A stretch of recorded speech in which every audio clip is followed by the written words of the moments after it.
Oke, Assalamualaikum warahmatullahi wabarakatuh. Kami mahasiswa dari Universitas Bumi Gora Mataram akan membahas mengenai evaluasi performa komputasi paralel pada model WRF untuk prediksi perubahan iklim.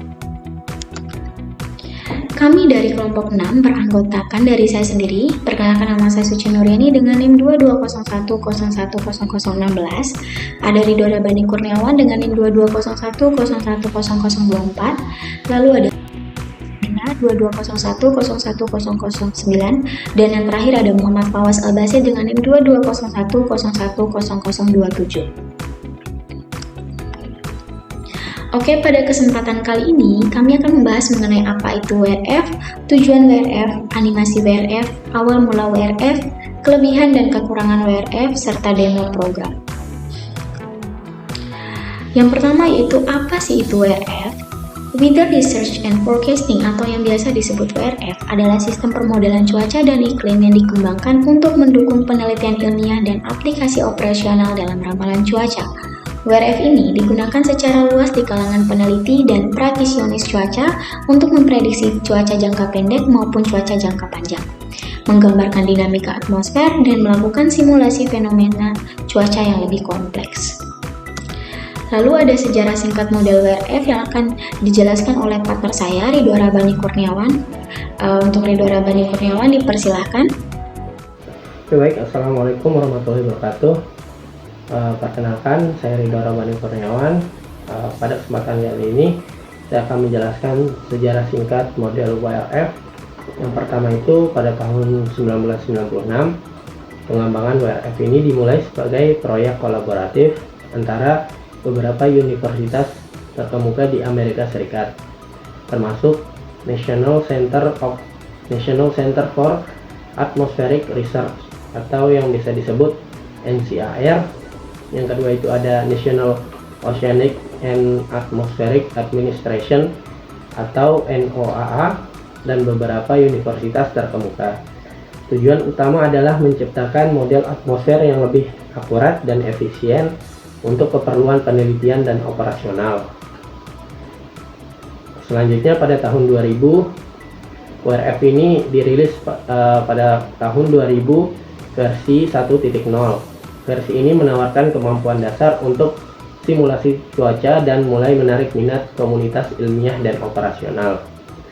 Selanjutnya pada tahun 2002 sampai 2005, peningkatan dan ekspansi. Beberapa versi baru dirilis memperkenalkan fitur-fitur tambahan seperti skema fisis yang lebih kompleks, dukungan untuk berbagai resolusi spasial, dan kemampuan komputasi paralel yang lebih baik.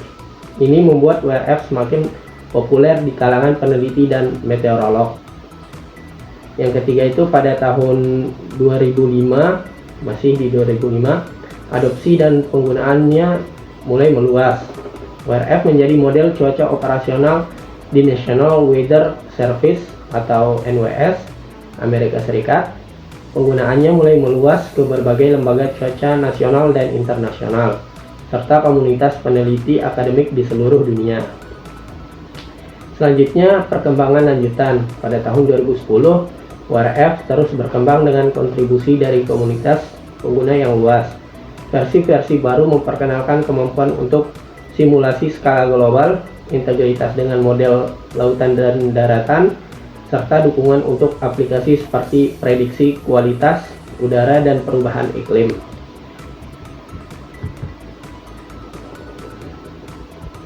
Selanjutnya pada tahun 2015, kolaborasi dan komunitas WRF telah berkembang menjadi salah satu model cuaca paling digunakan di dunia.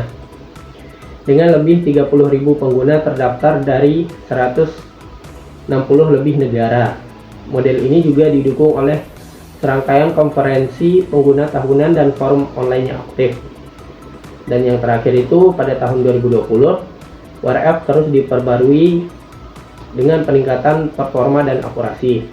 Model ini sekarang mendukung berbagai aplikasi, mulai dari prediksi cuaca hingga studi perubahan iklim jangka panjang. Selain itu, WRF juga diadopsi untuk simulasi kita akan menuju ke tujuannya seperti Mars. Tujuan yang pertama itu peningkatan prediksi cuaca.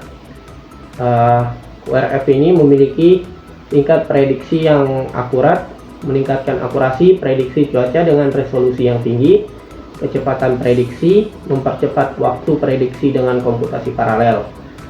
Yang kedua itu dukungan penelitian atmosfer, studi memfasilitasi penelitian fenomena atmosfer seperti badai, siklon, dan perubahan iklim. Yang ketiga itu ada fleksibilitas dan skalabilitas. Multiskala dapat digunakan untuk simulasi dari skala lokal hingga global.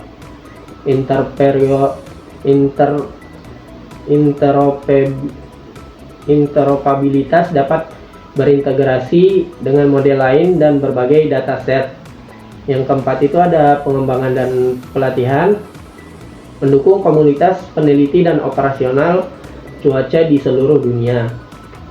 Yang kelima itu ada aplikasi operasional, digunakan oleh lembaga cuaca untuk prediksi operasional harian. Dan yang terakhir itu ada pengembangan teknologi, mendorong pengembangan teknologi komputasi dan model fisik baru. Untuk kelebihan dan kekurangannya akan disampaikan oleh teman saya, Suci Mula Salsabila. Baik, perkenalkan, nama saya Suci Mula Salsabila dengan NIM 221010009. Di sini saya akan membacakan kekurangan dan kelebihan dari evaluasi performa komputasi paralel pada model WRF untuk prediksi perubahan iklim. Yang pertama, ada kelebihan. Resolusi tinggi memungkinkan prediksi cuaca dengan detail yang lebih baik. Kedua, fleksibilitas yang dimana mendukung simulasi dari skala lokal hingga global. Tiga, komputasi paralel dapat dijalankan secara efisiensi. Dengan komputasi paralel mempercepat waktu simulasi. Yang keempat, ada dukungan komunitas yang dimana didukung oleh komunitas besar peneliti dan praktis cuaca di seluruh dunia. Yang kelima, ada integritas data yang dimana fleksibilitas dalam mengintegrasikan berbagai jenis data atmosfer dan lingkungan.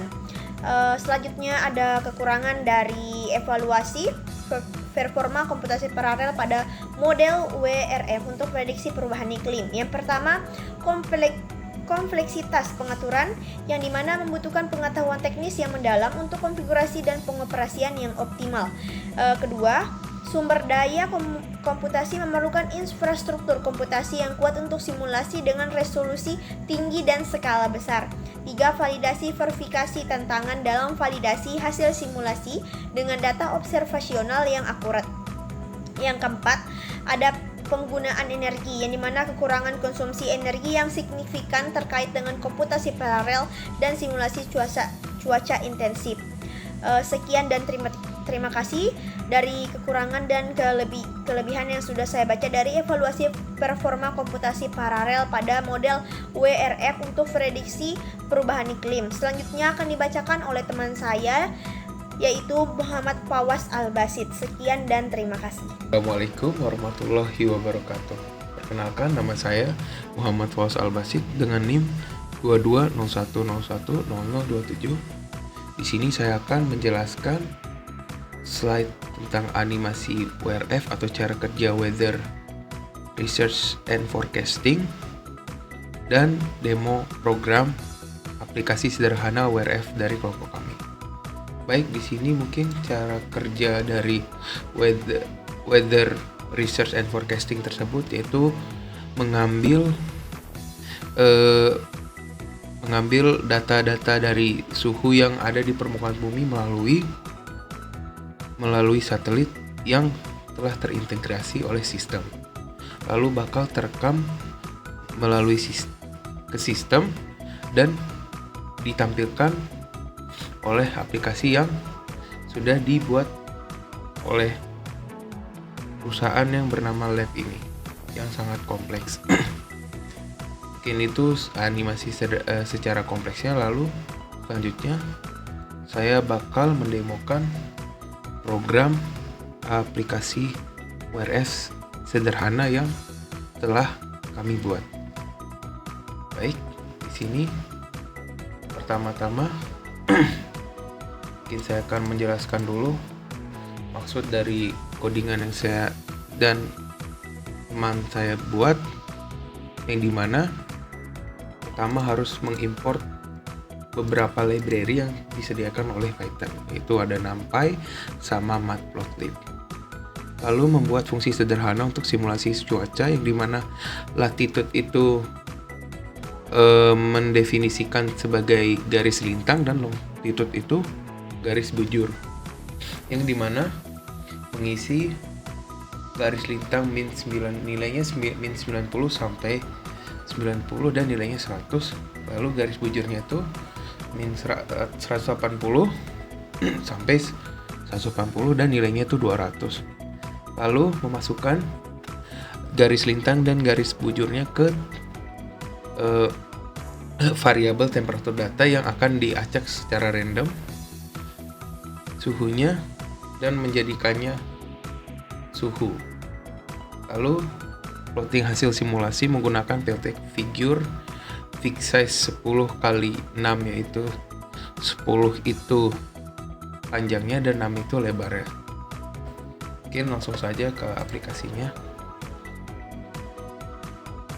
Oke. Tunggu sebentar. Oke, di sini langsung bisa terlihat secara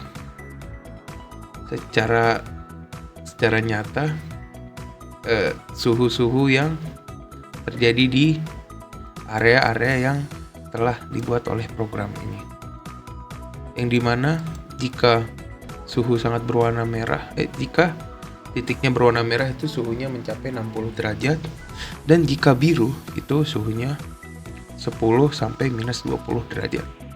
Mungkin sekian dari kelompok kami, kurang lebihnya mohon dimaafkan. Wassalamualaikum warahmatullahi wabarakatuh.